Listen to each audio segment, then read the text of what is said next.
Hello families and Kipsters, I hope you're doing well. This is to real quickly show you what you should have done for Monday. So if you're getting this link, it's probably because you have missing work. And parents, you can help them get there. You'll go to classwork when they get to Miss Ramos's class, reading for 8th grade. What they're missing is this right here. Up here is today's work, it has the date. For Monday, this is what students or your child needs to get done. I have videos here on how to use the like this website and how to get through and get to the material.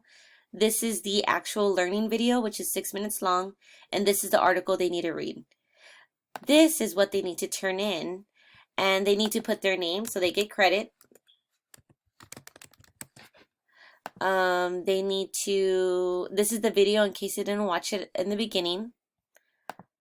The article and link for them to access, which would open another window. So they would just need to like read and annotate this like I have here.